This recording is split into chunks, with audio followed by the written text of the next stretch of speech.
These discussions were held at various levels with various ministries and also gradually taken up to the level of the Prime Minister's office, and the Prime Minister himself has been spending considerable time to make sure that the inputs obtained are given due consideration and they form a part of the package that's being given to the country.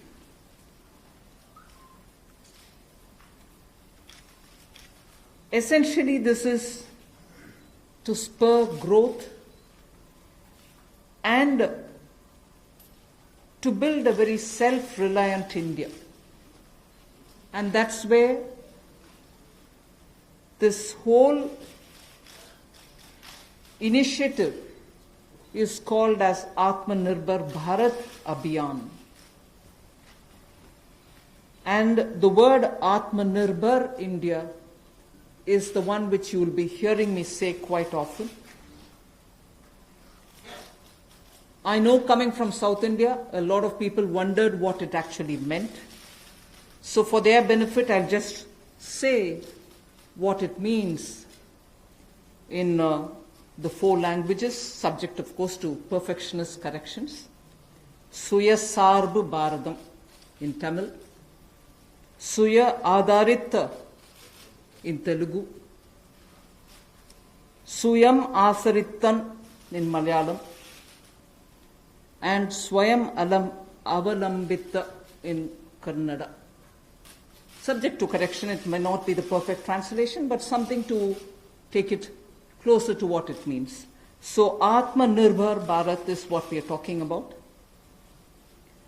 And you heard the Prime Minister clearly say that this is going to be resting on 5 important pillars.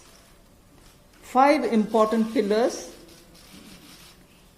the economy, infrastructure, technology-driven systems, demography, and demand. So if these are the 5 pillars on which we are trying to build Atmanirbhar Bharat, the focus obviously will be what can be defined as the factors of production in today's language. Factors of production, all of us know that we've been hearing it: land, labor, capital, and enterprise. Today, we recast it, say it the same way, but then essentially referring to the very same factors of production, but in this Atmanirbhar Bharat, our focus therefore would be on those factors of production which are land, labor, liquidity, and law. So essentially it addresses issues of ease of doing businesses, ease of doing compliance and regulations being due diligence observed, and so on. And in this, the intention is to build brands. Intention is also to take local brands, and build them to a global level. So there is a global value chain integration also as a part of this vision which the Prime Minister has put before us. Certainly when he says Atmanirbhar Bharat, it is not to look inwards and cut India to become an isolationist country. It certainly talks about a confident India which can rest on its strengths and also be able to contribute to the globe, the way in which the Prime Minister rightly pointed out. The production of PPE and masks and also ventilators to an extent has rapidly grown within these 40 days. We have the capability, we have the enterprise to build such capabilities and help the world with it. And therefore India shall continue contributing to the globe. You've also been seeing, I'm moving away from Prime Minister's last night's speech, you've been seeing that the government being led by Prime Minister Modi, even in 2014-19 regime, was a listening, was a sensitive, and also was a responding government.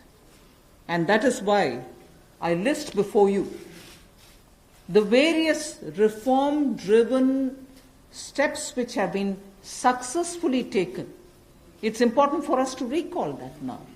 Even as we talk about building a new India, building an India which is going to be Atmanirbhar. If I were to group them into different categories and list out what has been done by this government, even in between 2014 and 19, if you were to talk about the poor, we had the DBT-based reforms, based on which today, as we look at the migrants, look at the poor, look at the lockdown in their lives and the impact it has made in their lives, the DBT enabled us to directly put money into their accounts, and they didn't even have to go to the bank to collect it. The bank mitras were able to come and deliver the money, and therefore that reform based on Jan Dhan accounts, based on Aadhaar, and based on mobile technology has brought a revolution in this country, which many countries do recall now, and many of them are not able to do it, although India is able to do it. So for the poor, the DBT, the micro-insurance schemes, PM Awas Yojana, Ujjwala Yojana, again something which has made it possible for people to have free cooking gas in the last 3 months. It wouldn't have been possible to reach out to the poor to have their cooking gas given unless the Ujjwala scheme was so successfully implemented.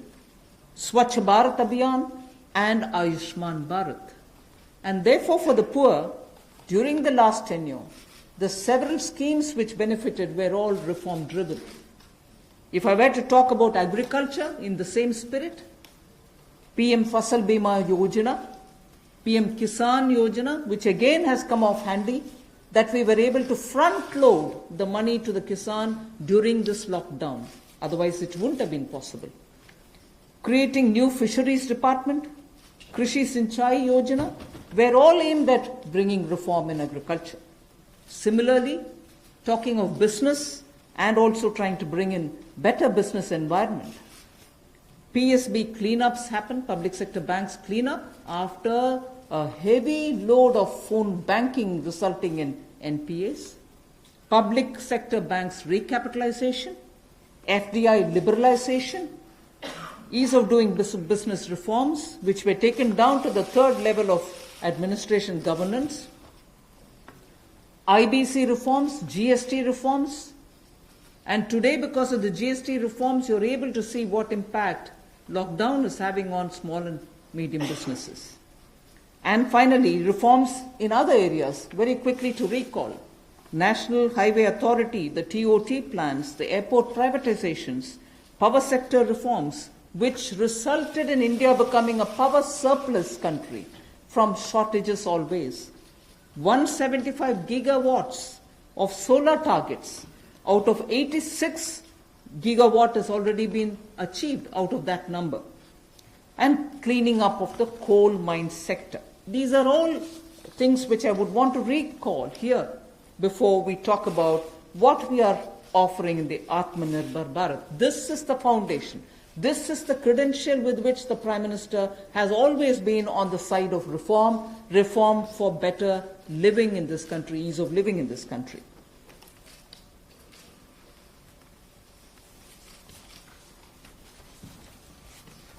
नमस्कार। कोविड-19 में देश और दुनिया के सामने बहुत सारे संकट खड़े किए और इन चुनौतियों के समय में भी भारत के यशस्वी प्रधानमंत्री आदरणीय मोदी जी अवसर देखते हैं और कहीं ना कहीं पिछले कल का उनका जो देश के प्रति संबोधन था उसमें स्पष्ट तौर पर दिखता है कि आत्मनिर्भर भारत बनाने के लिए ये जो संकल्प उन्होंने लिया है, ये जो सोच अपनी देश के सामने रखी है, इसने एक नई ऊर्जा देशवासियों में भर दी है। जहां अपने घरों तक सीमित थे लोग, आज वो आत्मनिर्भर भारत बनाने के इस संकल्प में जुड़ने जा रहा है और संकट में अवसर देख रहा है। और शायद यही कारण है कि दुनिया के मुकाबले अगर भारत का देखा जाए तो इस लड़ाई में बहुत अच्छे कदम रहे। यहां तक कि दुनिया भर के देशों में दवाइयां तक पहुंचाने का भी संकट के समय में अगर किसी ने काम किया तो भारत की दवाइयों की कंपनियों ने किया, जिसमें भारत को बहुत प्रशंसा भी मिली है। यही नहीं, सबसे पहले कोविड-19 को चलते मोदी सरकार ने जो पहला कदम उठाया वो प्रधानमंत्री गरीब कल्याण योजना के रूप में लेकर आए कि देश के गरीब को भूखा ना रहना पड़े, उसको कोई दुख तकलीफ ना हो। और 1,70,000 करोड़ का ये पैकेज माननीय वित्त मंत्री जी ने आप सबके सामने रखा था। और यही नहीं, कंप्लायंस की कोई दिक्कत ना हो कि आपको कानूनी तौर पर वैधानिक रूप से कोई जो नियमों का पालन कर रहा है उसमें आप रह ना जाएं, तो उसकी भी छूट 3 महीने का मॉरेटोरियम पीरियड आपको दिया गया। फिर आरबीआई के माध्यम से भी घोषणाएं हुई जिसमें लिक्विडिटी का फायदा आप सबको मिला, देश के करोड़ों लोगों को। तो मेरा मानना यह है कि रिफॉर्म्स की जब माननीय प्रधानमंत्री जी बात करते हैं कि आत्मनिर्भर भारत हमने बनाना है, तो उसके 5 स्तंभ की उन्होंने बात की है, 5 पिलर्स की बात की है, जिसके विस्तार में उल्लेख माननीय वित्त मंत्री जी ने किया है। मैं एक बात इसमें और कहना चाहता हूं कि ये जो हम इकोनॉमी की बात करते हैं, अर्थव्यवस्था की बात करते हैं, पहला स्तंभ आधारभूत ढांचा हमारा ऐसा हो जो आधुनिक हो। और यही नहीं, हमारे सिस्टम जो है वो 21वीं शताब्दी में हमें विश्व गुरु बना सकें, उस लायक हम बनाएं। वाइब्रेंट डेमोग्राफी की हम बात करते हैं, युवा शक्ति को हम राष्ट्र शक्ति और राष्ट्र निर्माण के रूप में लगाएं और उनका लाभ उठाएं। और डिमांड को कैसे बढ़ाना है और डिमांड सप्लाई चेन का समन्वय कैसे बना रहे और अर्थव्यवस्था आगे और कैसे बढ़े, इसके इस्तेमाल को करने की भी जरूरत है। बोल्ड रिफॉर्म्स का पूरा लेखा जोखा माननीय वित्त मंत्री जी ने पिछले 6 वर्षों का दिया है। मैं यही कहूंगा, बड़े निर्णय करने के लिए मोदी जी जाने जाते हैं। चाहे वो गुजरात में आए भूकंप के समय वापस कच्छ को खड़े करने की बात हो, या आज के संकट के समय भारत में पीपीई और मास्क के निर्माण की बात हो। और कहीं ना कहीं यही सोच भारत को आत्मनिर्भर भारत बनाने जा रही है। और इस आत्मनिर्भर भारत जो मूवमेंट है, इसमें हम आप सबको जोड़ने आए हैं। 20 लाख करोड़ का ऐतिहासिक पैकेज माननीय मोदी जी ने पिछले कल घोषणा की है और प्रधानमंत्री जी ने हमें निर्देश दिया है कि प्रतिदिन अलग अलग सेक्टर्स को लेकर आप सबके बीच में आकर इसके विस्तार में हम लोग जानकारी दें। तो माननीय वित्त मंत्री जी आपको अगली जानकारी देंगे कि आज किस सेक्टर को लेकर हम आप सबके बीच में आए हैं। लेकिन बोल्ड रिफॉर्म्स 6 वर्ष भी होती रही, अब भी होगी, जब तक भारत आत्मनिर्भर नहीं हो जाता। उस दिशा में लगातार काम चलता रहेगा। So I broadly explained about the reform steps which were taken during the previous 14 to 19 tenure of this government. And after the 2019 elections, the July budget was presented. Post that, immediately, in this very hall, we met several times over several fortnights when we had to respond to the call of the hour, the need which was felt by the SMEs and many others. And all this only to underline the fact that you're speaking with a sensitive, a responsive, and a government which believes in consultation. So then after that, the budget of February 2020 was presented, but soon after came Corona.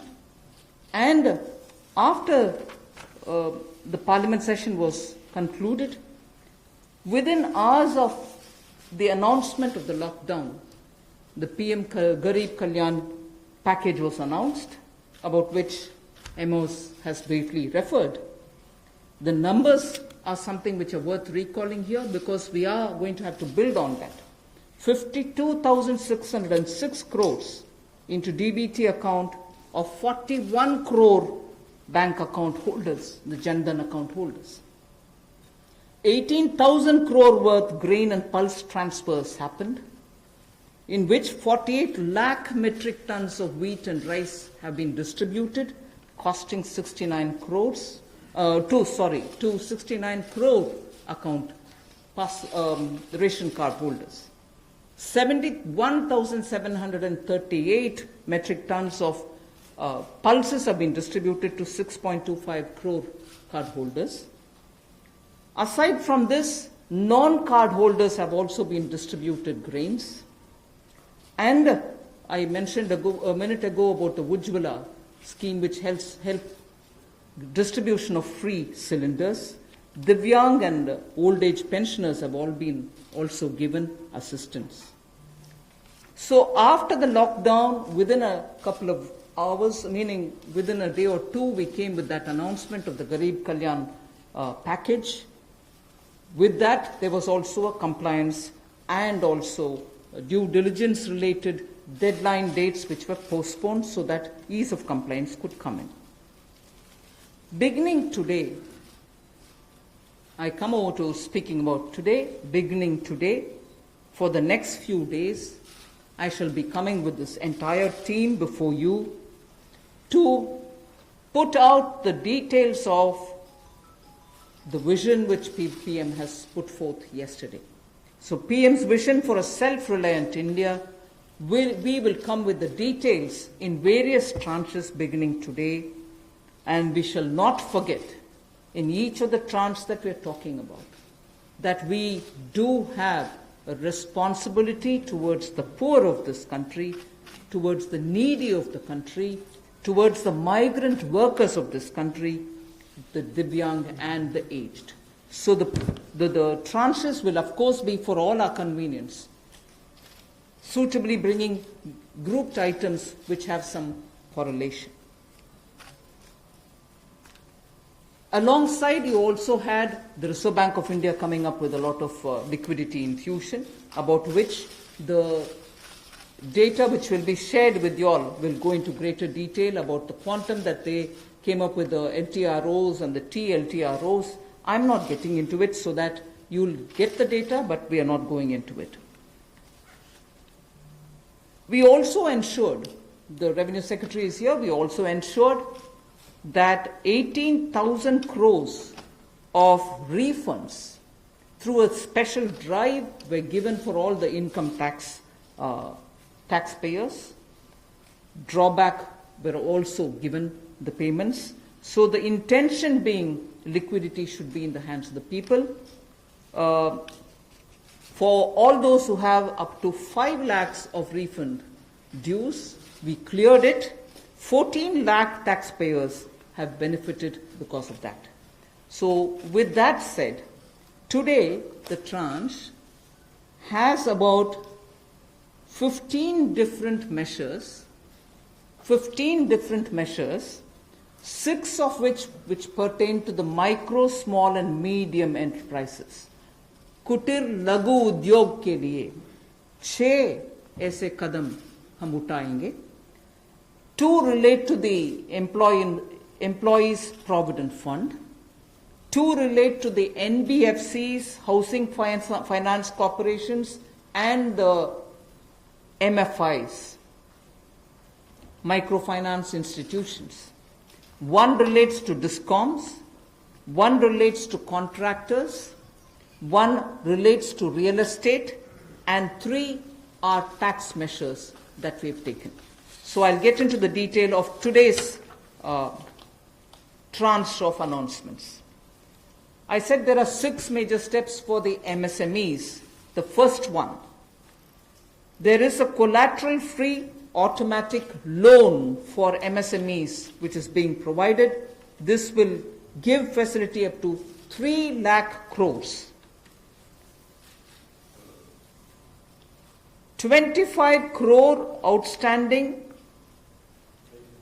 for those MSME units for whom 25 crore is the outstanding loan, or 100 crores whose turnover will benefit from this. These loans will have a 4-year tenure, and there will be a moratorium given for 12 months. These are going to be 100% credit guaranteed over as a cover given to banks and NBFCs on principal and interest. So this is going to be available till 31st October 2020. There are no guarantee fees, no fresh collaterals required. So I guess this will benefit 45 lakh units so that they can resume their business activity and also safeguard jobs.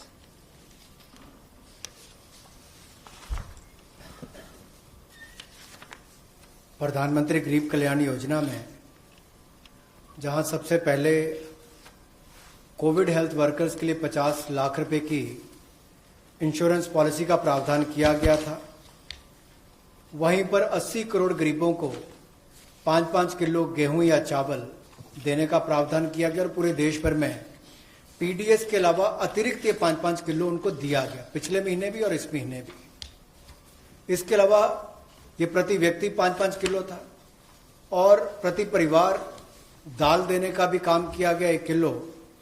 और इसके अलावा जो हमारे वृद्ध, विधवा, दिव्यांग हैं उनको भी जनधन खातों में सीधा पैसे डाले गए, 500-500 रुपये, 1000 रुपये उनको टोटल डाला गया। इसके अलावा जो 20.5 करोड़ जनधन योजना खाता धारक थे, ऐसे 41 करोड़ खातों में भी 52,606 करोड़ रुपया अब तक ट्रांसफर कर दिया गया है। 8 करोड़ उज्ज्वला योजना के जो उपभोक्ता हैं उनको मुफ्त में 3 महीने एक सिलेंडर देने की बात हुई थी, जब तक उनको सिलेंडर की आवश्यकता है। उसकी प्रक्रिया भी शुरू हो गई और दे भी दिए गए। यहां तक कि जो पीएम किसान के लिए भी 2,000 रुपया ऐसे करोड़ों किसानों के खातों में उसको ट्रांसफर कर दिया गया। तो जितनी घोषणाएं उस पीएम गरीब कल्याण योजना के अंतर्गत की गई थी, उन पर सारे कदम भारत सरकार द्वारा उठाए गए और करोड़ों भारतीयों को इसका लाभ माननीय प्रधानमंत्री नरेंद्र मोदी जी के माध्यम से मिला है। जहां तक व्यापारी वर्ग की बात है, आम आदमी की बात है, कंप्लायंस का बर्डन उसके ऊपर ना आए, घर से बाहर नहीं जाते थे, तो उसके सामने जो संकट था कि वो कैसे समय सीमा रहते अपनी कंप्लायंस पूरी कर सके, उसमें भी उसको छूट दी गई और उसको भी 3 महीने आगे बढ़ाया गया, जिससे उसको लाभ मिला है। आरबीआई ने भी जो महत्वपूर्ण घोषणाएं की, उससे लाखों करोड़ रुपए की लिक्विडिटी मार्केट में आई है, जिससे पूरे देश को लाभ मिला है। और इसकी जानकारी आप सबके सामने पहले भी रखी है, केवल आज एक बार फिर आपके ध्यान में लाने की जरूरत पड़ी तो उसको किया है। एक जो मीडिया के माध्यम से हमारी जानकारी हमें मिली और जो वीडियो कॉन्फ्रेंस और बाकी सब वार्तालाप बाकी लोगों से हुआ, मध्यम, सूक्ष्म, लघु उद्योग, कुटीर उद्योग, घरेलू उद्योग जो है, इन सब के सामने बहुत बड़ी मुसीबत थी कि पैसों की भारी कमी थी। इन सब के लिए क्या किया जाए, ये भारतीय अर्थव्यवस्था की रीढ़ है। ये जो हमारा सूक्ष्म, लघु, मध्यम उद्योग है, कुटीर उद्योग है, गृह उद्योग है, इन सब का एक बहुत महत्व है। 12 करोड़ से ज्यादा लोगों को ये रोजगार देते हैं। तो ऐसे कारोबार और व्यापार करने वाले, विशेष तौर पर एमएसएमई सेक्टर जो है, इसके लिए आज एक बहुत बड़ी घोषणा है कि collateral free automatic loan 3 lakh crore रुपए का मध्यम, सूक्ष्म, लघु, कुटीर और गृह उद्योग को मिलेगा। इसमें किसी को अपनी ओर से कोई गारंटी, कोई कोलेटरल देने की आवश्यकता नहीं है और इसका समय सीमा भी 4 वर्ष की होगी और पहले 12 महीने यानी कि पहला 1 वर्ष उनको प्रिंसिपल रीपेमेंट नहीं करना पड़ेगा, इनके मूलधन का चुकाना नहीं पड़ेगा, मूलधन को नहीं चुकाना पड़ेगा और 12 महीने की इस पे छूट रहेगी और 4 वर्ष के लिए उनको ऋण दिया जाएगा। तो 3 लाख करोड़ रुपए का ये ऋण, ये हमने बगैर किसी गारंटी, बगैर किसी कोलेटरल के भारत के मध्यम, सूक्ष्म, लघु उद्योग, कुटीर और गृह उद्योग के लिए मोदी सरकार ने करके दिया है। I just move to the next one, which is about a 20,000 crore subordinate debt proposition which we are bringing. If the earlier one, which was just now explained by the MOS, was for standard MSMEs who, because of lockdown, couldn't move forward because they didn't have money, they didn't have cash coming in. So for buying raw materials or paying the wages, if they had a problem, you had that emergency credit line which we spoke about just a minute ago. Now I come to talking about subordinate debt through which we want to infuse about 20,000 crores. These are meant for stressed MSMEs. So if you're providing for the standard, you're now providing for the stressed MSMEs. Now the stressed MSMEs do have a problem of equity. So for them, through a subordinate debt provision, we want to provide about 20,000 crore liquidity. 2 lakh MSMEs are likely to benefit from this. The functioning of the MSMEs which are NPA or are stressed, all of them will be eligible. For this subordinate debt-based scheme, NPAs or stressed MSMEs will all be eligible for this. The government will be providing about a 4,000 crore as its contribution to the CGTMSE, the Credit Guarantee Trust, and they will be then able to provide the partial credit guarantee support to the banks, as a result of which stressed and NPA MSMEs will immediately benefit. तनाव में जो सूक्ष्म लघु मध्यम उद्योग या कुटीर या गृह उद्योग हैं, उनकी इन परिस्थितियों को देखकर गौण कर्ज या अधीनस्थ ऋण के रूप में 20,000 करोड़ रुपए का प्रावधान इन स्ट्रेस्ड एमएसएमईज के लिए किया गया है, ताकि इनकी जो कमी आती थी उस कमी को दूर किया जा सके। और इसमें भी लगभग 2 लाख से ज्यादा मध्यम लघु सूक्ष्म कुटीर उद्योग को लाभ मिलने वाला है। और ये 20,000 करोड़ का गौण ऋण ये तनाव वाली एमएसएमईज को दिया जाएगा। The next of the MSME linked steps that we are taking, this is the third. There is a fund of fund being created for infusing about 50,000 crore as equity into the MSMEs. This will benefit those MSMEs who have the potential and who are viable. So we spoke about those who are standard, we spoke about those who are NPAs and stressed. Now I'm talking about MSMEs who may be doing viable business and who need hand-holding because of the situation thanks to the COVID.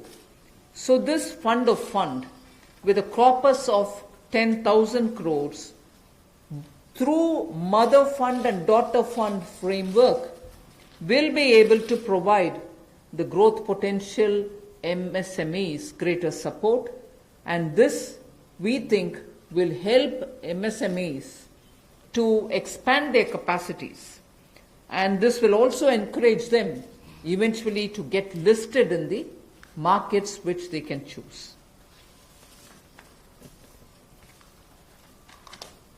जो मध्यम लघु सूक्ष्म उद्योग अच्छा कर रहे हैं, विस्तार करना चाहते हैं, आगे बढ़ना चाहते हैं, लेकिन उनके आकार को बढ़ाने की, क्षमता को बढ़ाने की सुविधाएं नहीं मिल पाती थी, तो उसके लिए फंड्स ऑफ फंड्स का प्रावधान किया गया है। और इस फंड्स ऑफ फंड्स के माध्यम से 50,000 करोड़ की इक्विटी इन्फ्यूजन होगी, ये हम करने जा रहे हैं। इससे इन सभी अच्छा काम करने वाले मध्यम लघु सूक्ष्म उद्योगों को अपना आकार और क्षमता बढ़ाने का अवसर मिलेगा। The next one is something which all of us have been waiting for a long time, about the definition of MSMEs. I'm sure you heard from several sources that this discussion has been going on. We have now come to a stage where we can happily announce that the definition being changed is being changed in favor of the MSMEs. Because there was always this fear in very successful MSMEs also, that if they outgrow the size of what is defined as an MSME, they lose the benefits that they get as an MSME itself. So outgrowing this definition meant outgrowing and going out of receiving benefits. Therefore, MSMEs preferred to remain within the definition rather than grow. Now what we are coming with is a change in the definition of MSME so that they need not worry about growing in size. They will still be able to get quite a lot of benefits which otherwise, as an MSME, they had got. So now how do we change it? I told you why we are changing the definition. How are the changes being brought about? What exactly is the change which is coming in? The change is that investment limit which defined an MSME is being revised upwards. So you can be a slightly more larger invested company, but you're still going to be considered only as an MSME. And then I'll come to the amounts which is shown in the chart there. But the idea is, even with an increased investment, you'll still be defined only as an MSME. You shall not get out of the benefit which is given to you as an MSME. Second is, additional criteria to define an MSME is being brought in. And that criteria is based on turnover. So that is being brought in newly now. Earlier it was only investment size. Now investment size and or additional turnover size is being brought in. And earlier, the distinction which prevailed between manufacturing unit, and therefore their definition was on slightly different account. Service units, their definition was on slightly different criteria. Now that differentiation between manufacturing and service MSME are being removed.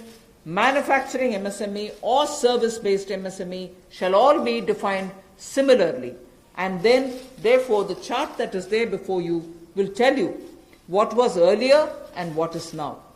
What was earlier defined with an investment of 25 lakh as micro unit will now have investment allowed till 1 crore. So they'll still be called a micro unit even if the investment is up to 1 crore. Now, in that, service investments of 10 lakhs were called as micro earlier. Now, because the distinction is removed, service also will have the benefit of being called a micro unit even if the investment is 1 crore. Over and above it, I did say that in addition to investment as a definitional criteria, we are bringing in the criteria of turnover also.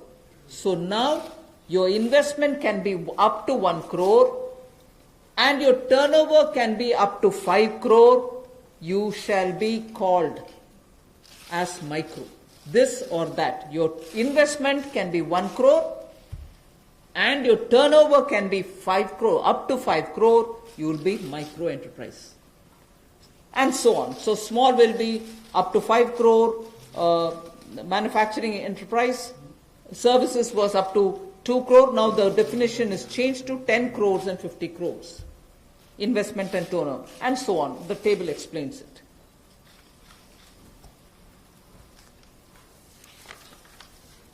सूक्ष्म लघु मध्यम उद्योग में इसकी परिभाषा में कम दहलीज होने के कारण ये लगातार संकट रहता था कि अगर हम इससे बाहर जाएंगे तो हमें जो हमारे बेनिफिट्स मिलते हैं, लाभ मिलते हैं, उससे हाथ धोना पड़ेगा। और यही कारण था कि हमारे कुटीर सूक्ष्म लघु उद्योग कभी बड़ा बनने का सपना नहीं देखते थे, और सपना देखते भी थे तो ये जो सीमा इसके लिए रखी गई थी, कम दहलीज थी, इसके कारण ये बड़े नहीं हो पाते थे। और कहीं ना कहीं जो आज कंपटीशन है उसमें फिर ये बहुत पीछे रह जाते थे। वर्षों लंबित मांग है, वर्षों से मैं सुनता आ रहा हूं, चौथी बार एमपी बन गया, कब से शुरू हो रही, आज तक वही मांग है। मैं धन्यवादी हूं प्रधानमंत्री मोदी जी ने इस पर यह कदम उठाने के लिए कहा है। और जो पहले क्राइटेरिया था कि मैन्युफैक्चरिंग यूनिट जो है वो 25 लाख से कम इन्वेस्टमेंट की होगी तो माइक्रो में आएगा, और सर्विस एंटरप्राइजेज जो थी वो 10 लाख तक की अगर उसने इन्वेस्टमेंट की होगी तो माइक्रो में आएगा। अब इसमें एक बदलाव किया गया है कि निवेश की लिमिट को तो बढ़ाया गया है, साथ में कारोबार को भी जोड़ा गया कि आपने व्यवसाय या कारोबार कितना उस वर्ष में किया है। तो इसको इन्वेस्टमेंट को बढ़ाकर माइक्रो के लिए 25 लाख से बढ़ाकर 1 करोड़ तक की जो इन्वेस्टमेंट करेगा वो माइक्रो यूनिट कहलाएगा। और ये मैन्युफैक्चरिंग और सर्विसेज दोनों के लिए एक ही क्राइटेरिया रहेगा, तो सर्विस सेक्टर को भी माइक्रो में आने का लाभ मिला है।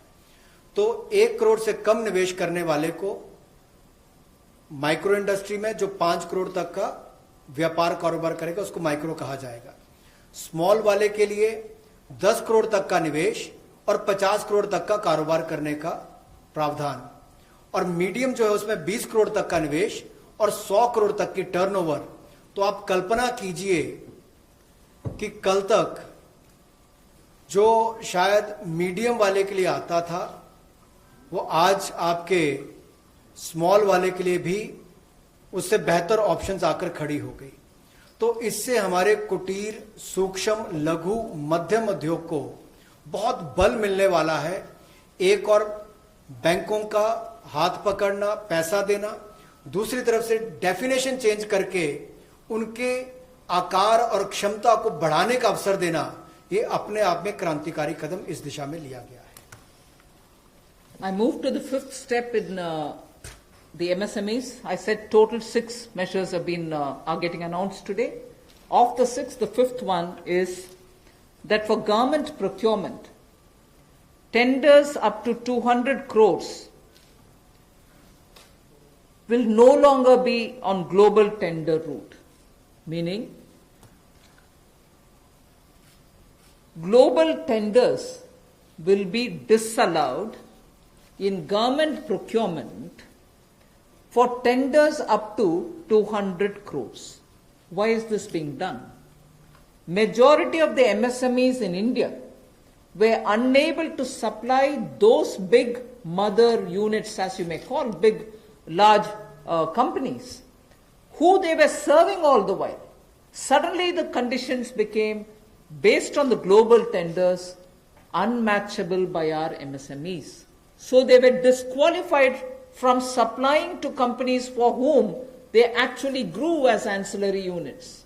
As a result, many of our MSMEs were not anymore able to participate in supplying products to many of these large units. So by bringing this condition now, we are saying for global tenders worth 200 crores or less, particularly for government procurement, they need not be global tenders at all.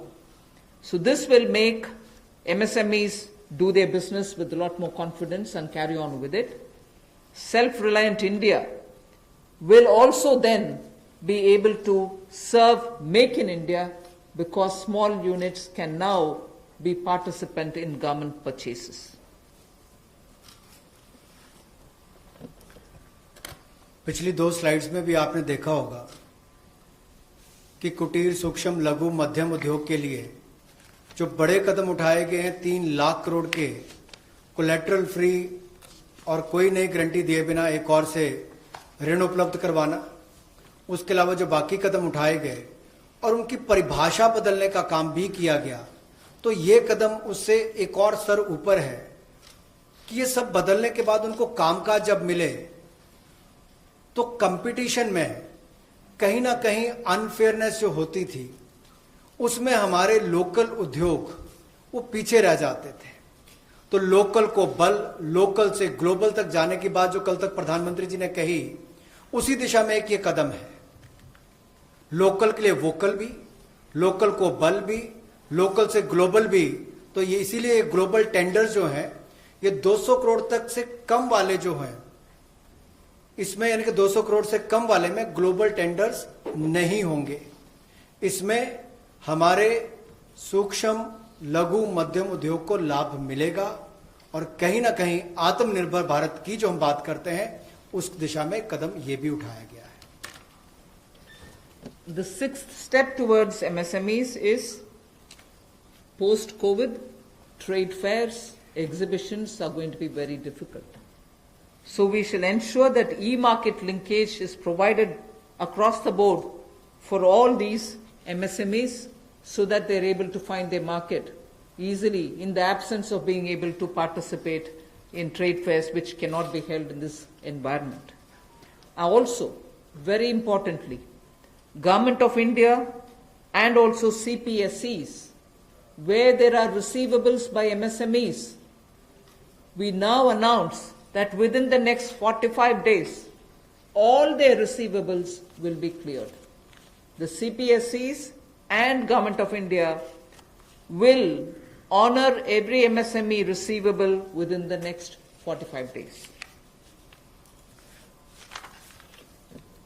इसी तरह से एक बार फिर कुटीर, सूक्ष्म, लघु, मध्यम उद्योग के लिए ये जो चुनौतियां कोविड-19 के समय शुरू हुई कि घरों तक सीमित होना पड़ा और आप कहीं जाकर सामान बेचने में दुविधा आती थी, तो ई मार्केट लिंकेज करने की बात की, क्योंकि ई कॉमर्स का आजकल जमाना भी आया है, वो भी होगा।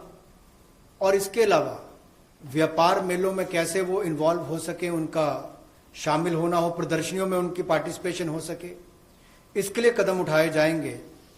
और जो हमारे सार्वजनिक केंद्र उपक्रम है, उसमें जो अगर उनके कोई पेंडिंग पेमेंट्स है, सरकारी है या PSUs में है, उनको भी अगले 45 दिनों में बल देकर वापस उनकी पेमेंट हो, ऐसा प्रयास किया जाएगा ताकि जल्द से जल्द उनकी पेमेंट हो, ताकि उनको राहत मिल सके। I now move to talking about EPF. You were aware during the Pradhan Mantri Garib Kalyan package, some measures were extended for the EPF. In that, we had said units which have 100 workers, 90% of whom are earning less than 15,000 rupees, will be able to draw from their EPF from the funds because they needed money in their hands. We have now, and for the 3 months, the payment of EPF also was given relaxation. What I would now like to say before you is a liquidity relief is being given for all EPF establishments. In this, 12% which is paid by the employer and 12% by the employee contribution. We extend the support which Government of India gave for another 3 months. We had given it for March, April, and May up to May 2020. The payments were made into their eligible accounts by Government of India for March, April, and May. Nearly 3.6 lakh establishments benefited from this. Liquidity relief of 2,500 crores to 72.22 lakh employees is now being proposed to be provided by extending this contribution for the next 3 months also. June, July, and August 2020, the EPF contribution will be paid by Government of India, and this shall provide 2,500 crore liquidity support. So what was given earlier for March, April, and May is now being extended for another 3 months, which will be June, July, and August, and therefore we shall be infusing 2,500 crore liquidity, and 72.22 lakh employees will benefit from it. 1,70,000 crore के प्रधानमंत्री गरीब कल्याण package में एक सुविधा दी गई थी कि EPF जो है, प्रोविडेंट फंड जो है, वो 12% जो कर्मचारी उसका भी और जो नौकरी देने वाला उसका भी 12% भारत सरकार देगी। और ये पहले 3 महीनों के लिए हमने किया था, जिसकी भुगतान कर भी दिया गया पहले 2 महीनों के लिए, और इसको अगले 3 महीने और बढ़ा दिया जाएगा। इसका प्रावधान भी जून, जुलाई और अगस्त के लिए कर दिया गया है। 3,67,000 ऐसी संस्थाओं के 72,22,000 ऐसे कर्मचारियों को इसका लाभ मिलेगा, जब कर्मचारी का 12% हिस्सा भी और नियोक्ता जो नौकरी देने वाला है उसका 12% हिस्सा भी भारत सरकार देगी, और ये कुल मिलाकर 2500 करोड़ के लगभग का लाभ इनको मिलेगा।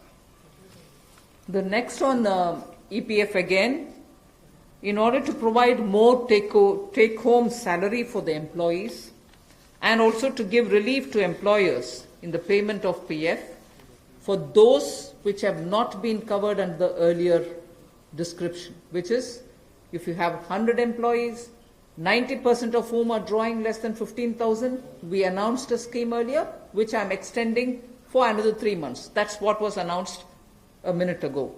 The second one in EPF now is the statutory PF contribution for those who are not covered in the earlier one is being reduced from 12% to 10%. So for the next 3 months, employers need to pay only 10% and not 12% so that they will have some more money in their hands. However, for the central public sector enterprises and for state PSUs, we will continue to pay 12%. So this reduction is not for the government. However, government employees government employer still pays 12%. But employees in these public sector undertakings will be given the advantage of paying only 10%. So a liquidity relief of 6,750 crores for both the employee and employer will be available for the next 3 months.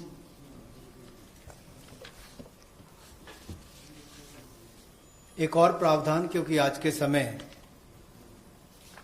पैसा कर्मचारी के हाथ में भी कैसे ज़्यादा हो, इसमें भी एक बड़ी राहत देने का प्रयास इसमें किया है कि जो ईपीएफ कंट्रीब्यूशन है, जिनका ईपीएफ का योगदान है, वो ऐसे संस्थानों के लिए और कर्मचारियों के लिए 12% से कम करके 10% अगले 3 महीनों के लिए किया गया है।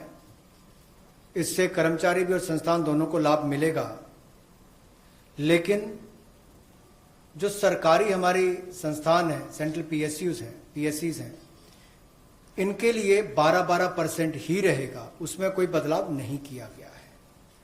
तो इससे कुल मिलाकर 6,750 करोड़ रुपए का लिक्विडिटी सपोर्ट इनको मिलेगा और एक तरह से 6,750 करोड़ रुपए ज्यादा इनके हाथ में आएगा।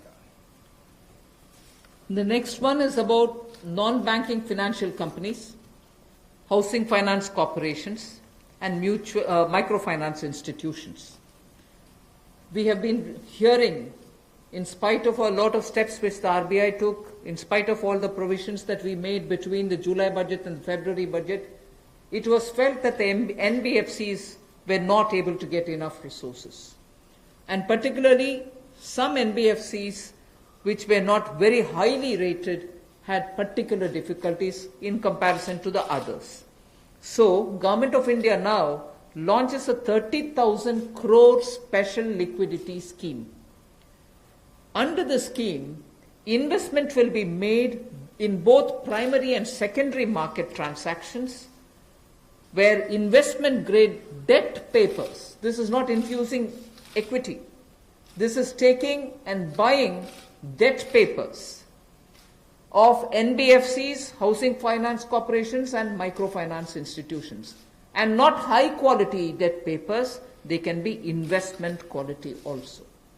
So this we expect will have an impact on those struggling NBFCs who need money to carry on with business, and these NBFCs are also those who have been funding MSMEs. So in order for these NBFCs to keep their network of MSMEs served, this infusion is absolutely necessary, and these securities with which you're going to buy these debt papers will be fully guaranteed by Government of India. They will be fully guaranteed by Government of India. We hope that this will also bring in a lot of difference for NBFCs who have access to small and micro units, and therefore we want to ease the flow of credit through these NBFCs who have only not so good debt papers in their hands. गैर banking वित्तीय कंपनियां NBFCs या फिर हमारे housing finance companies और micro finance institute, इन सब के लिए जो इनके पास लिक्विडिटी की कमी आती थी, धन का अभाव होता था, उसके लिए ये नई योजना लेकर आए हैं जिसमें 30,000 करोड़ रुपए का विशेष तौर पर प्रावधान किया जाएगा। स्पेशल लिक्विडिटी स्कीम ये होगी जिससे इनके धन की आपूर्ति भी होगी और इसके माध्यम से जहां एक और हाउसिंग सेक्टर को बल मिलेगा, एमएसएमई सेक्टर को बल मिलेगा, उसका भी लाभ हमारी अर्थव्यवस्था में और नीचे आम आदमी को पहुंचेगा और इसका पूरी तरह से गारंटी भारत की सरकार देगी। The next facility also for the NBFCs is to give 45,000 crore liquidity infusion through a partial credit guarantee scheme for the NBFCs in particular. This is an existing scheme, but we are expanding its scope.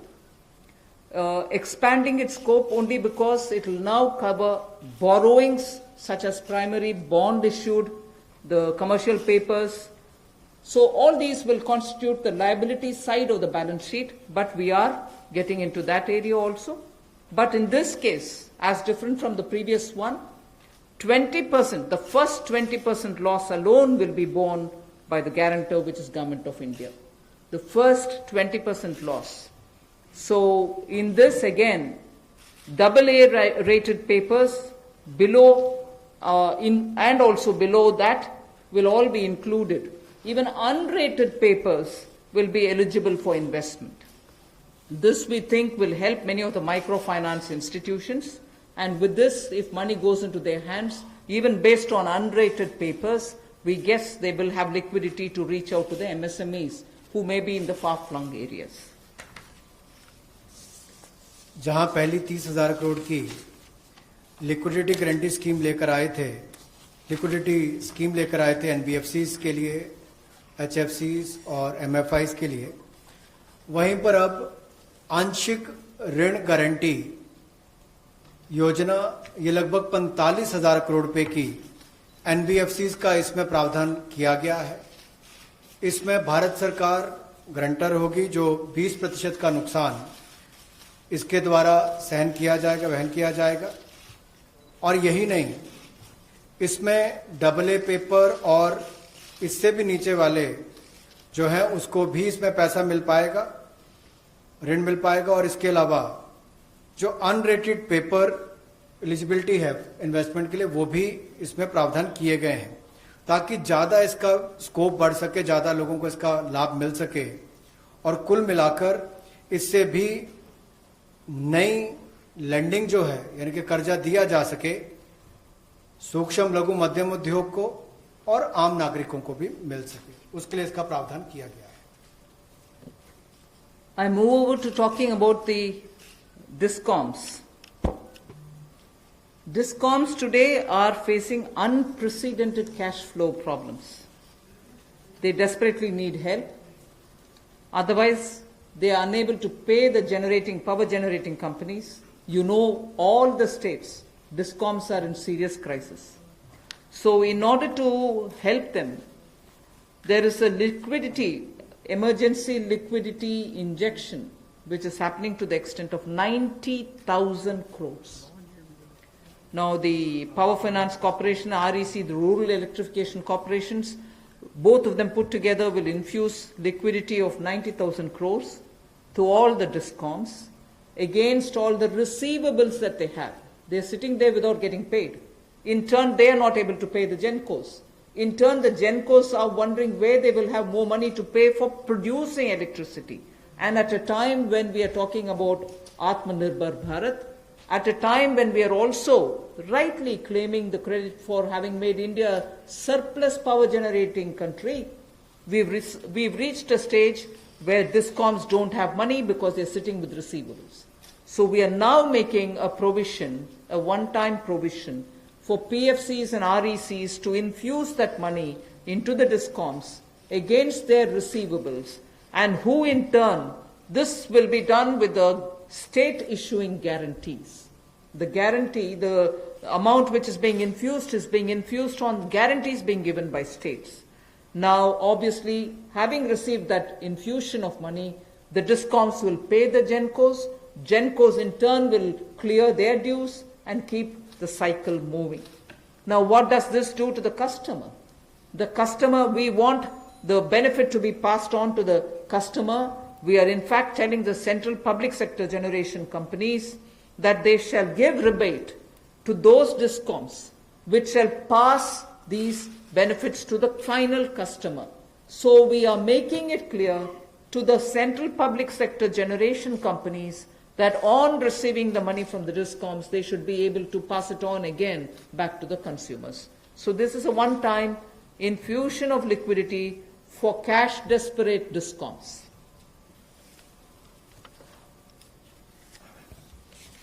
बिजली वितरण कंपनियों की आय में जो भारी कमी आई है और लेनदारी जो इनके कई राज्यों से बढ़ी है, उसके कारण भी ये अभूतपूर्व नकदी प्रवाह की स्थिति इनको देखनी पड़ रही है। इन परिस्थितियों में आम उपभोक्ता को भी नुकसान ना हो, बिजली उत्पादन करने वाले भी और बिजली वितरण करने वाले भी इस अभूतपूर्व समस्या में कहीं उलझकर ना रह जाएं, इसके लिए 90,000 करोड़ रुपए का प्रावधान डिस्कॉम्स के लिए किया गया है, बिजली वितरण कंपनियों के लिए किया गया है। और ये 90,000 करोड़ रुपया जो बिजली वितरण कंपनियों को दिया जाएगा वो पावर फाइनेंस कॉरपोरेशन और रूरल इलेक्ट्रिफिकेशन कॉरपोरेशन के माध्यम से दिया जाएगा।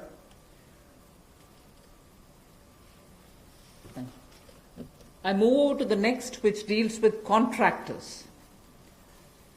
All Government of India agencies, such as the railways, road transport, highways, CPW, etc., will now give 6 months extension without any cost to the contractors, so that extension should cover construction work or goods and services contracts that they have with central government agencies.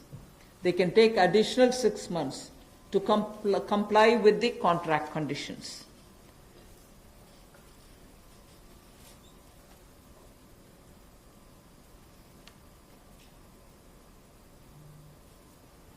I didn't get it.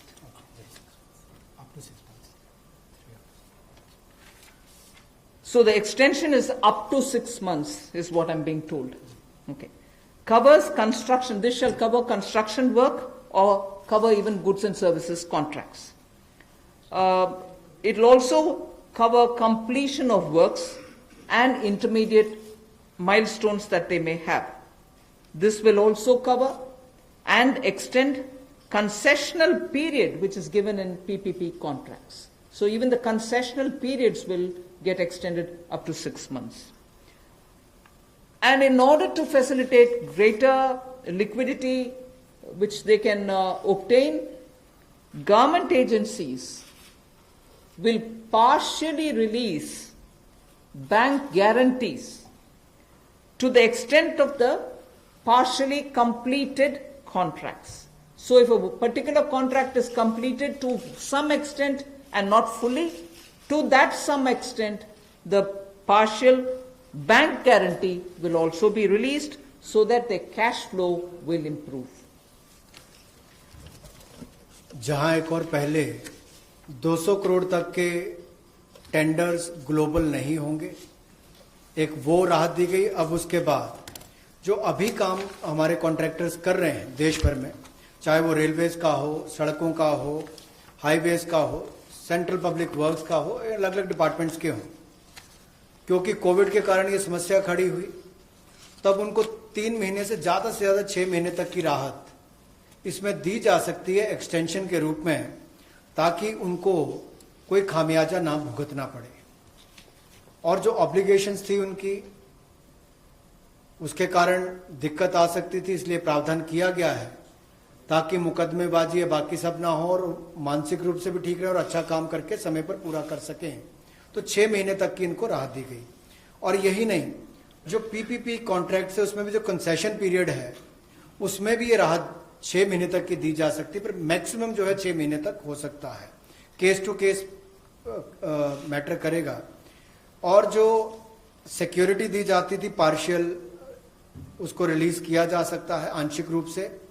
मान लीजिए मैं कोई ठेका लिया है, 70% किसी ने काम किया और उसके एवज में उसकी आंशिक रूप से वो बैंक गारंटी को वापस किया जा सकता है ताकि उसके पास और लिक्विडिटी और काम करने के लिए आ सके। एक बहुत बड़ी राहत इस तरह से कॉन्ट्रैक्टर्स को भी देश भर में देने का एक प्रावधान किया है। 80% की होगा तो उसके अनुसार, 60% की होगा तो उसके अनुसार, लेकिन कुल मिलाकर उसके पास पैसा ज्यादा आए ताकि वो कामकाज में उसको कहीं दिक्कत ना आए। I've come to the last two of today's announcements. One relate to the real estate, which is what I'm doing now. The next has direct taxation related reliefs, which has 3 different aspects. So the last two, one is on the real estate and the next is on the taxation. In the real estate matter, the Urban Development Ministry shall issue advisory to the states and the union territories so that the regulatory authorities are given clear picture that they can treat the COVID-19 period as an event where you can invoke the force measure. In other words, they can treat it as an act of God, and to that extent be flexible about the execution of the contract signed. This will also mean that with the necessary changes, they will have to issue fresh project registration certificates. They can extend the registration and the completion dates. Suo motu, they can do it by 6 months for all registered projects, expiring on or before 25th March 2020.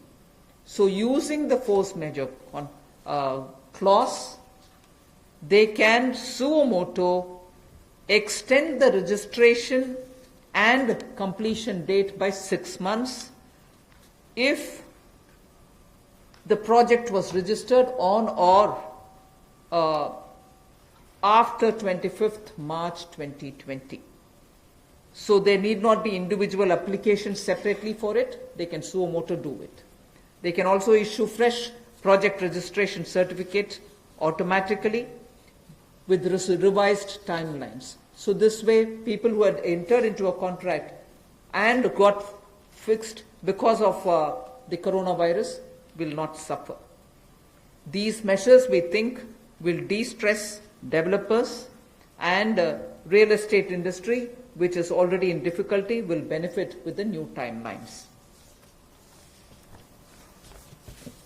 कोविड-19 का प्रभाव हमारे real estate projects पर भी पड़ा होगा, और इसके लिए ही ministry of housing and urban development ये राज्य की सरकारों को और यूटीज को एडवाइस भी करेगी कि उनकी जो रेगुलेटरी अथॉरिटीज हैं वो एक प्रावधान करें कि जो रजिस्ट्रेशन और कंप्लीशन डेट है उसको सुओ मोटो 6 महीने तक आगे बढ़ा दिया जाए, और इसकी जो 25 मार्च तक जो एक्सपायरी डेट थी यानी कि उसको 6 महीने तक आगे बढ़ा दिया जाए, और इसमें कोई इंडिविजुअल एप्लीकेशंस मंगवाने की आवश्यकता नहीं है। जो 25 मार्च तक थी उसको वैसे ही 6 महीने तक का आगे विस्तार कर दिया जाए, उसको आगे अवधि को आगे बढ़ा दिया जाए।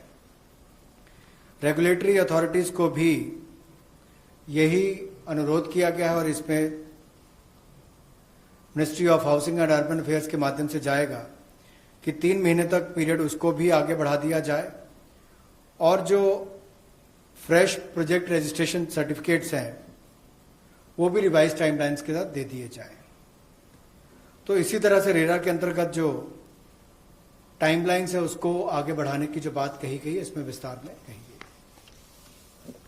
I move over to talking about the tax-related proposals, which is my last. You're fairly familiar with the TDS and the TCS tax deductions which happen.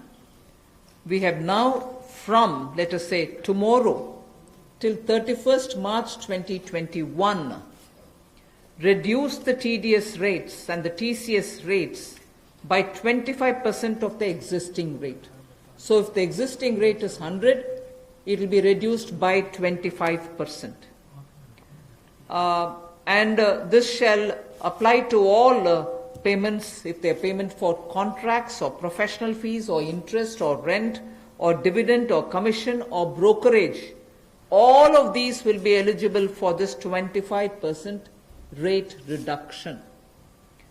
Through this, and as I said, this will be coming into force from tomorrow and last till March 31st, 2021. And this reduction we think will release nearly 50,000 crores in the hands of the people who otherwise would have paid it as TDS. This reduction alone is going to give 50,000 crores back to the people, in the sense it will be in their hands rather than coming in as payment of taxation. जो TDS rates हैं वो सभी non salaried payment वालों को, residents को, और TCS rate जो है उसमें 25% की कटौती की गई है फाइनेंशियल ईयर 2020-2021 के लिए, और इससे 50,000 करोड़ रुपए का लगभग लाभ आम जनता को मिलने वाला है। यानी कि अगर मेरा 100 रुपया बनता था तो मैं 100 रुपये की बजाय अब 75 रुपये दूंगा, और उसमें 25% की कटौती की गई है। तो एक बहुत बड़ी राहत कार वेतनभोगी इन सबके लिए, non salaried payment to residents, इनके लिए की गई है। The next is a set of dates which are getting extended for direct tax, some of the measures that we are taking.